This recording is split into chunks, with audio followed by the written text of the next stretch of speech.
New ইয়র্কের buffalo শহরের Walden অ্যাভিনিউতে অবস্থিত বাফেলো ট্রেড সেন্টার সম্প্রতি স্থানীয় সম্প্রদায় এবং বাংলাদেশি উদ্যোক্তাদের জন্য একটি বিশেষ বাণিজ্যিক ও সাংস্কৃতিক কেন্দ্র হিসেবে পরিচিতি লাভ করেছে। প্রায় 60,000 বর্গফুট আয়তনের এই কেন্দ্রে 34টিরও বেশি স্টল রয়েছে, যেখানে উদ্যোক্তারা তাদের পণ্য ও সেবা বিক্রি করে থাকেন।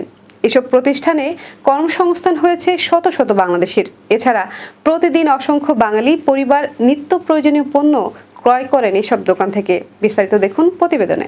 নিউ ইয়র্কের বাফেলো শহরের ওয়ালডেন অ্যাভিনিউতে অবস্থিত বাফেলো ট্রেড সেন্টার সম্প্রতি স্থানীয় সম্প্রদায় এবং বাংলাদেশি উদ্যোক্তাদের জন্য একটি বিশেষ বাণিজ্যিক ও সাংস্কৃতিক কেন্দ্র হিসেবে পরিচিতি লাভ করেছে। প্রায় 60,000 বর্গফুট আয়তনের এই কেন্দ্রে 34টিরও বেশি স্টল রয়েছে, যেখানে উদ্যোক্তারা তাদের পণ্য এবং সেবা বিক্রি করে থাকেন। এসব প্রতিষ্ঠানে কর্মসংস্থান হয়েছে শত শত বাংলাদেশির। এছাড়া প্রতিদিন অসংখ্য বাঙালি পরিবার নিত্য প্রয়োজনীয় পণ্য ক্রয় করেন এসব দোকান থেকে। Desk report, CBN TV, USA।